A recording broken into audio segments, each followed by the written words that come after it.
once again to Everything We Do is Magic, Introduction to Chaos Magic, episode 6, or as I said in episode 5, that this should be called my personal introduction to Chaos Magic, because Chaos Magic is such that you'll find different entryways in.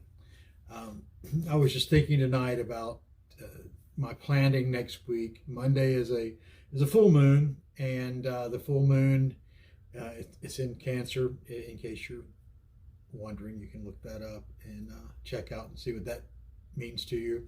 But I plant according to the moon around here. So after the full moon, the moon will be withdrawing her energies. The energies will be going deeper into the earth. So I'll be planting root plants starting Tuesday on into the next 7 to 10 days. I'll be planting, any planting I do will be root plants.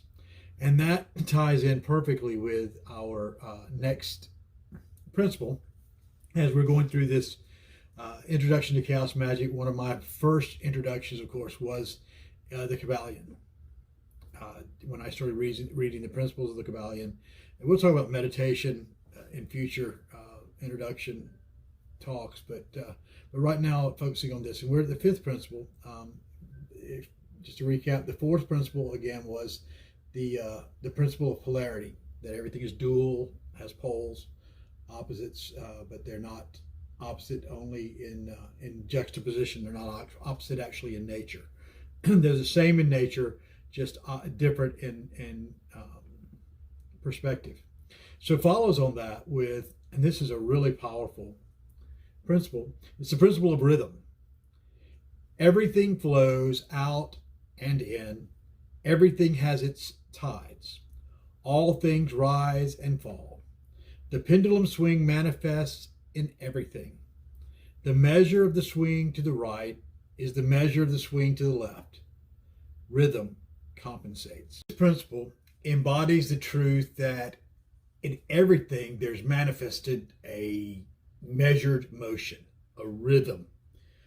As I said with planting crops, the rhythm of the moon, and it's, again, scientists are showing or proving, and that's such an odd word. It's a terrible word to use for what scientists are doing. They're confirming and helping us remember what we've already known, that there are pulls and pushes. So there's a rhythmic tug with the sun and the moon, as far as plants are concerned, as far as we're concerned, as far as our physical and mental well-being are concerned. There's that rhythm that occurs.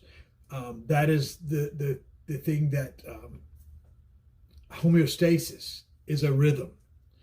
It's a natural rhythm, and whenever one side gets out of balance and throws the rhythm off, it's kind of like if you get a knot on your tire and you're riding down the road, and all of a sudden there's this bulge that or a knot that comes into your tire, and you're don't, and it's gotten out of the rhythm, and that's what happens, and often what happens with this the law of the principle of rhythm is that we try to counterbalance, and we end up overshooting on the other side.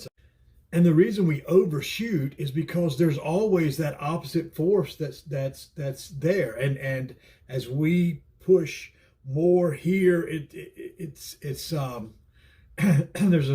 an Americana music song called, it says you push it down, it comes out sideways, and that's kind of the way it is. That and that response, because you've emptied this space of, say, the negativity, and the negativity is going to come back so much stronger.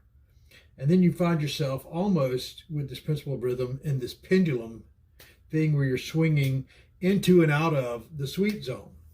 And what I try to do with my practice of chaos magic is to keep myself in that sweet spot, to realize that there's going to be some negative energy that's going to flow on this side.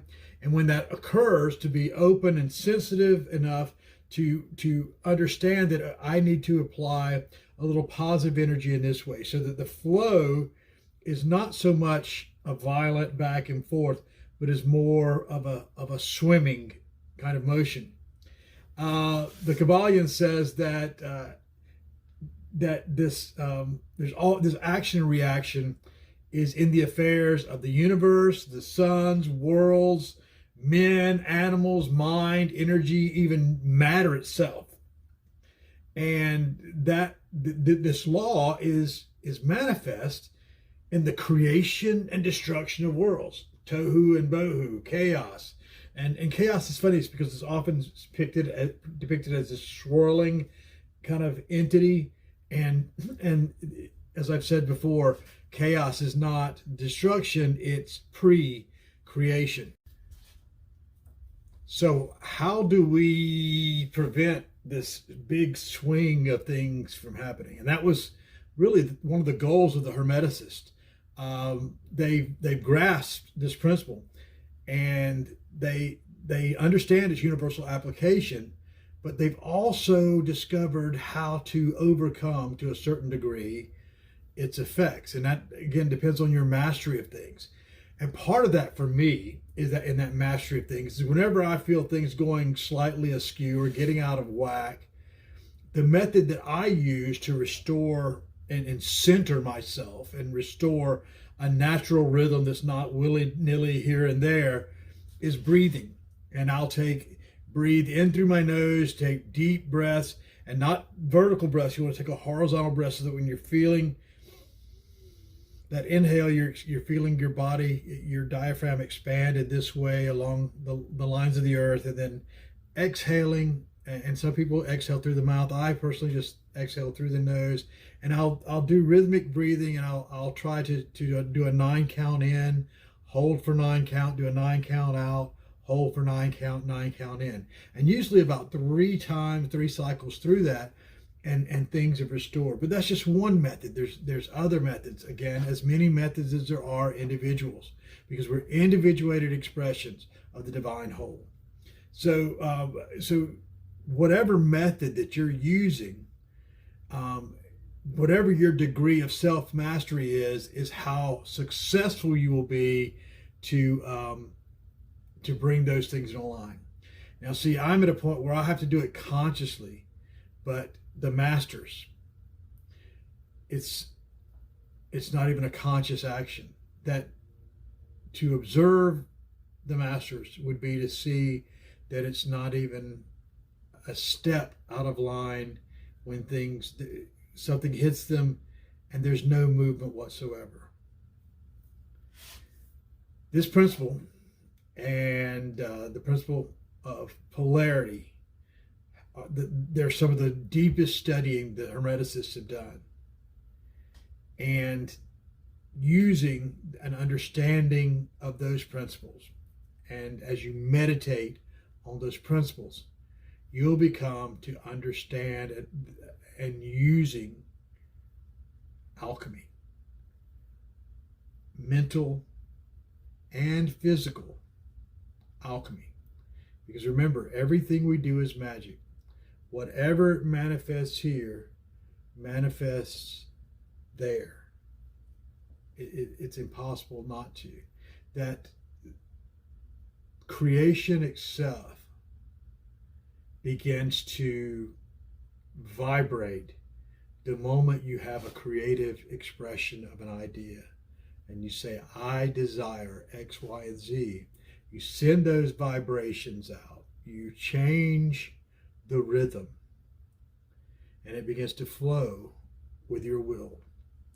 And as we move further into the study of chaos magic and different methods we use to get ourselves out of the way, you'll see even more.